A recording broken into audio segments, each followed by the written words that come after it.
చూసారు కదండి, బీరకాయ చెక్కు పచ్చడి అయితే చాలా టేస్ట్గా ఉంటుంది. అసలు ఎంత రుచిగా ఉండమంటే అంత రుచిగా ఉంటుంది. హాయ్ అండి, అందరూ ఎలా ఉన్నారు? బాగున్నారు కదా? నేను వాళ్ళైతే బీరకాయ తొక్కు పచ్చడి చేస్తున్నానండి. ఈ బీరకాయ తొక్కు పచ్చడికి కావాల్సినవి అయితే చూపిస్తాను, చూసేయండి. ముందుగా బీరకాయ చెక్కు తీసుకున్నాం కదా, ఈ బీరకాయ చెక్కు శుభ్రంగా ఇలా కొంచెం కట్ చేసుకుని కడిగి నీళ్ళన్నీ వంపేసి ఇలా బౌల్లో తీసుకోవాలి. తర్వాత సరిపడిన పచ్చిమిరపకాయలు అయితే తీసుకోవాలండి. తర్వాత ఒక టమాటా తీసుకున్నాను. దాంట్లో కావాల్సినది పచ్చిమిరపకాయలు వేపుకోవడానికి ఒక రెబ్బ కరివేపాకు, కొంచెం తాలింపు గింజలు, ఇవండి కావాల్సినవి. అయితే మాత్రం చింతపండు, ఉప్పు అంటే తర్వాత దంచుకునేటప్పుడు అయితే వేసుకుంటాము, తెల్లగడ్డ. ఇప్పుడు మనమైతే ముందుగా ఏ మిరపకాయలు వేపుకోవచ్చు, తర్వాత ఇది బీరకాయ చెక్క అయినా వేపుకోవచ్చు, ఏదైనా వేపుకోవచ్చు. ఇప్పుడు మనం మిరపకాయలు వేపుకుందాం. ముందుగా బాండీ పొయ్యి మీద పెట్టుకొని లైట్గా ఒక నూనె అయితే వేసుకోవాలండి. ఇప్పుడైతే బాండీలో నూనె వేసుకున్నాం కదా, మిరపకాయలు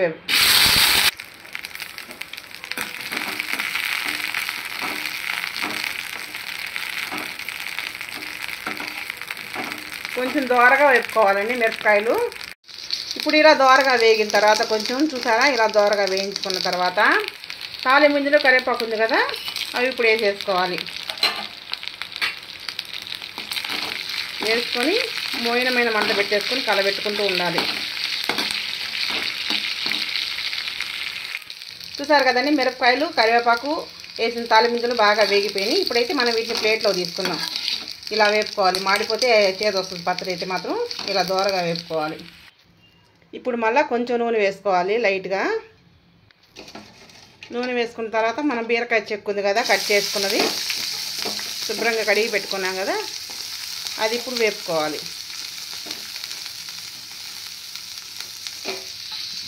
ఈ బీరకాయ చెక్కు వేపేటప్పుడు పెద్ద మంట అస్సలు పెట్టద్దండి, మాడిపోద్ది. ఎందుకంటే వేగుద్ది, నూనెలో మగ్గించుకోవాలా, వాడుకోవడం అంటారు.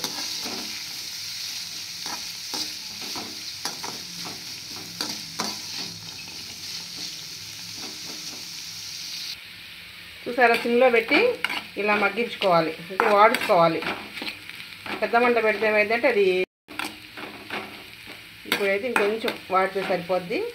ప్లేట్లో తీసేసుకుందాం. చూడండి ఇలా.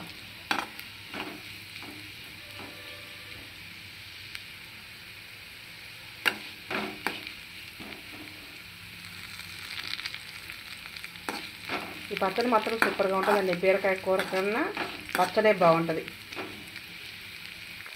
ఇప్పుడైతే ఈ బీరకాయ చెక్కు కూడా బాగా వాడుచుకున్నాం కదా, ప్లేట్లో తీసుకుందాం. ఇప్పుడు మళ్ళీ కొంచెం నూనె వేసుకుందాం. ఇప్పుడు టమాటా తీసుకున్నాం కదా, టమాటా సన్నగా ఇలా కట్ చేసుకొని ఆ నూనెలో వేసేసుకుందాం. టమాటా వాడుకునేటప్పుడు ఖచ్చితంగా కొంచెం ఉప్పు అయితే వేసుకోండి. ఎందుకంటే ఉప్పు పడితే టమాటా త్వరగా మగ్గుద్ది, గుజ్జు అవుతుంది. అందుకని ఉప్పు వేస్తారు ఎవరైనా సరే. ఇది కూడా సిమ్లోనే పెట్టి బాగా గుజ్జు అయ్యేటట్టు ఉడికించుకోవాలి టమాటాని. చూసారా, టమాటా కూడా ఎలా గుజ్జు అయిపోతుందో, ఇంకొంచెం అవ్వాలండి ఇలా. అందుకే ఉప్పు వేస్తే త్వరగా టమాటా అనేది గుజ్జు అవుతుంది.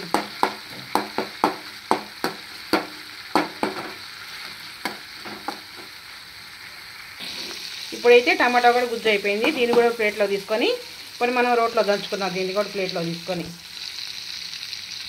ఇప్పుడు మనం ముందుగా మిరపకాయలు వాడుచుకున్నాం కదా, మిరపకాయలు వేసుకోవాలి. కొంచెం ఉప్పు, కొంచెం చింతపండు వేసుకున్నాం కదా, మెత్తగా దంచుకోవాలి.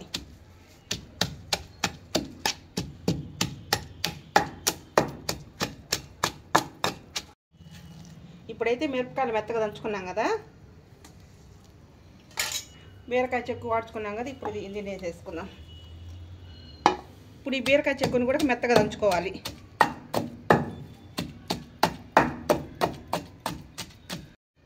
ఇప్పుడు బీరకాయ చెక్కు కూడా మెత్తగా దంచుకున్నాం కదా, బాగా మెత్తగా దంచుకోవాలండి, లేకుంటే పిప్పిగా ఉంటుంది.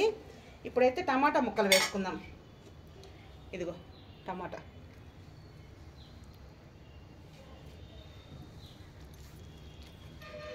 ముక్కలు వేసుకున్న తర్వాత కూడా బాగా మెత్తగా దంచుకోవాలి.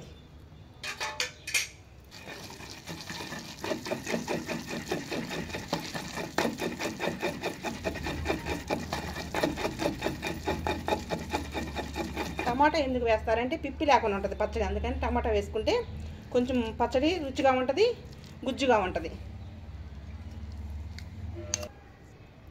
ఇప్పుడైతే లాస్ట్న 4 తెల్లబాయలు వేసుకోవాలి, వేసుకొని బాగా దంచుకోవాలి. తెల్లగడ్డ వేస్తేనే పచ్చడికి అనేది రుచి వస్తుంది, ఎర్రగడ్డ అస్సలు వేసుకోవద్దండి, టేస్ట్ ఉండదు. అంటే అప్పటికప్పుడు తినడానికి అయితే బాగుంటుంది, కానీ ఒకరోజు ఉందనుకో పచ్చడి రుచి ఉండదు. ఉల్లిపాయ వేస్తే పెద్ద ఉల్లిపాయ.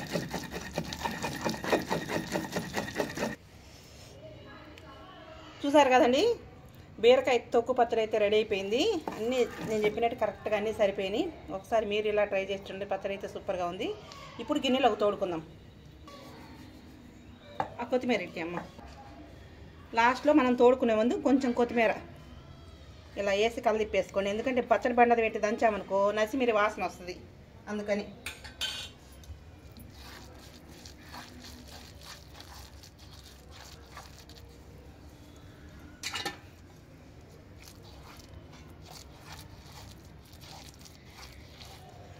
చూసారు కదండి, పచ్చడి అయితే రెడీ అయిపోయింది. చూసారు కదండి, బీరకాయ చెక్కు పచ్చడి అయితే చాలా టేస్ట్గా ఉంటుంది. అసలు ఎంత రుచిగా ఉండమంటే అంత రుచిగా ఉంటుంది. మీరు ఒకసారి ఇలా ఈ పచ్చడి అయితే చేసుకొని తిని చూడండి. ఇలాంటి మరిన్ని వీడియోలు రావాలంటే మా ఛానల్ సబ్స్క్రైబ్ చేసుకోండి, లైక్ చేయండి.